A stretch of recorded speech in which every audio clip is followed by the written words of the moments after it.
Nah, ada sebuah momen unik saat Isayama Sensei memasukkan list film favoritnya di sekitaran 2018-an lalu. Di sana ia menulis daftar yang disukainya, salah satunya adalah Avengers Infinity War. Dan salah satu cerita menarik dari balik itu semua adalah cerita tentang multi-universe.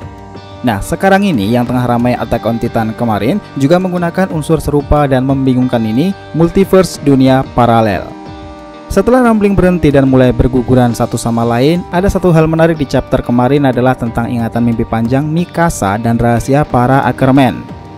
Jadi nggak usah lama-lama lagi, inilah cerita tentang akhir chapter kemarin Eren Mikasa dalam multi-universe. So relax, kita intro dulu.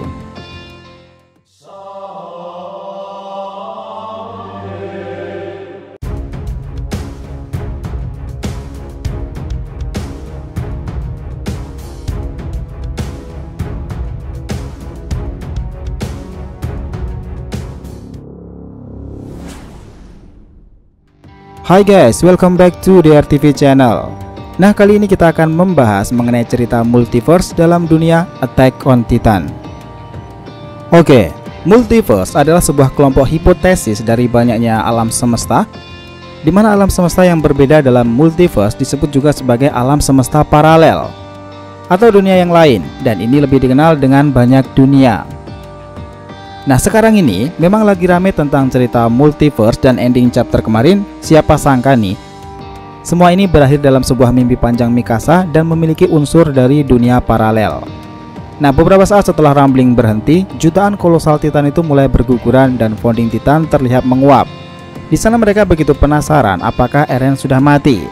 Dan di sisi lain, Mikasa terlihat kepalanya kembali sakit dan mengingat perkataan Eren, "Budak tanpa kebebasan, aku selalu membencimu." Nah, momen sentimental terjadi setelah mereka semua itu turun dari Titan Falco dan para Eldia Marley itu bertemu dengan para keluarga mereka, mulai dari Gabi, Pig, Falco atau bahkan Annie yang setelah beberapa lama akhirnya bertemu dengan ayahnya kembali. Nah, di sini setelah beberapa saat itu Gabi yang memberitahu Karina bahwa di bawah sana itu Reiner masih bertarung melawan kelabang raksasa itu yang ternyata juga masih hidup. Nah, di sini sepertinya parasit itu hanya terpental terkena ledakan dari kolosal Titannya Armin, dan Reiner yang kelihatan sangat lemah berusaha bangkit, begitu pula dengan Armin Arlet. Tetapi nih, secara dadakan semua dikejutkan dengan cahaya tiba-tiba yang muncul, yaitu adalah ledakan Titan dari Eren. Dan kita tahu saat itu Eren masih hidup. Tapi di sini bentuk Titan dari Eren sendiri itu berbeda dan terlihat malah seperti kolosal Titan dengan kepala khas ramblingnya. Nah, tapi ada yang menarik nih. Di sini ada dua asumsi dari dua orang, yaitu pertama adalah Gabi serta yang kedua adalah Levi. Gabi Brown berargumen bahwa Eren itu harus dijauhkan dari parasit itu atau ramblingnya itu akan bangkit kembali. Namun Kapten Levi berpendapat berbeda. Ia menganggap itu sangat mustahil karena sebelumnya kelabang raksasa itu tidak mempan terhadap ledakan kolosal Titannya Armin, dan keputusan Levi adalah membunuh Eren Yeager. Oke, semua yang berada di area itu menyaksikan bagaimana Armin ini membalikan badannya dan berusaha menahan serangan dari Eren. Sementara Reiner berusaha mengurus parasit itu, di sisi lain, kepala Mikasa yang terus migrain mendapati banyak pikiran karena ia belum mau melakukan hal itu kepada Eren, apalagi sampai membunuhnya sesuai rencana dari Levi. Oke, dalam chapter terbaru ini, Annie yang akhirnya bertemu dengan ayahnya belum berlangsung begitu lama. Tiba-tiba dalam benteng tersebut muncullah banyak asap tebal, dan disitulah Gabi Brown langsung menyadari jika asap itu dari makhluk parasit ini. Insting Gabi ini sebenarnya juga nggak kalah sama Sasha Braus. Dan setelah kejadian itu, Connie langsung teringat bahwa asap itu mirip seperti yang ada di desa Ragako. Dan dari sinilah Levi itu langsung sadar bahwa asap itu sangatlah berbahaya. Levi yang sangat lemah itu langsung marah-marah dan menyuruh Mikasa, Pig naik ke Titannya dari Falco. Nah, di sini Levi ini menduga bahwa semua ini mereka ingin mengubah para subjek Ymir menjadi para Titan, dan ini sama seperti yang dilakukan oleh Zeke Yeager dahulu. Oke, momen ini pun membuka cerita pengungkapan yang jauh lebih menarik lagi, dimana meskipun para Anchorman ini juga salah satu subjeknya Ymir dan bisa masuk ke Path, tetapi mereka bukan termasuk subjek Ymir yang bisa berubah menjadi Titan. Dengan kata lain, kebenaran di masa lalu akhirnya terungkap jika mereka ini ingin menciptakan para manusia sekuat Titan, tetapi tidak bisa berubah ke mode monster tersebut.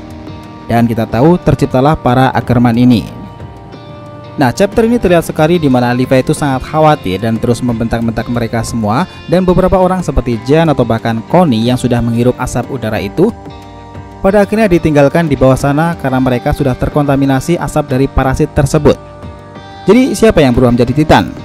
Ya, Gabi, Connie, serta Jian dan orang-orang di sekitar tersebut. Sementara itu Levi dan yang lainnya itu berhasil kabur sambil melanjutkan misinya. Dan ini kami pikir memang sangat ironis sih dengan akhir seperti ini. Dan seperti biasanya, jalan cerita Attack on Titan ini sangat sulit untuk ditebak. Dan semua Titan yang berubah itu langsung menyerang Rainer Braun. Oke. Nah, dari udara tersebut, Mikasa itu terlihat memegangi kepalanya dan terlihat sangat kesakitan sekali lagi.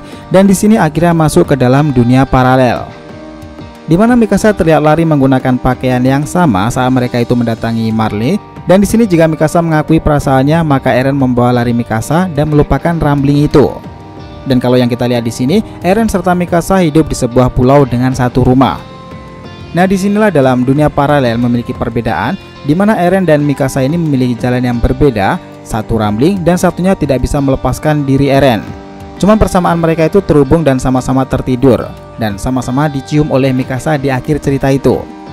Nah, di sini dua Mikasa ini melakukan hal yang sama, yang artinya apapun pilihan Eren, Mikasa tidak akan menarik kata-katanya lagi. Bahwa Mikasa tahu betul bahwa Eren itu benar-benar peduli kepadanya. Dan kita tahu alasan kenapa Mikasa sering sakit kepala. Mungkin dalam dunia multiverse ini, Mikasa 1 dan Mikasa 2 itu saling terhubung dengan cerita yang sedikit berbeda, tapi memiliki akhir yang sama, di mana gugurnya Eren. Nah, jadi kesimpulannya, inilah mungkin keadilan yang pas versi Isayama Sensei terhadap aliansi atau bahkan kelompok Yegris.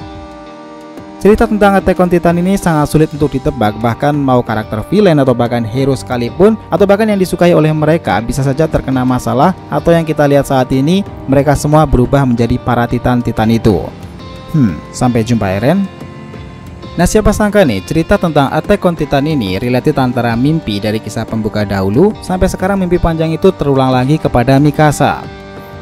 Bagaimana ending ini nanti yang sebenarnya dari Isayama Sensei? Apakah terjadi plot twist yang menakjubkan dan akan kita ingat dari mahakarya Attack on Titan ini? Kita tunggu next.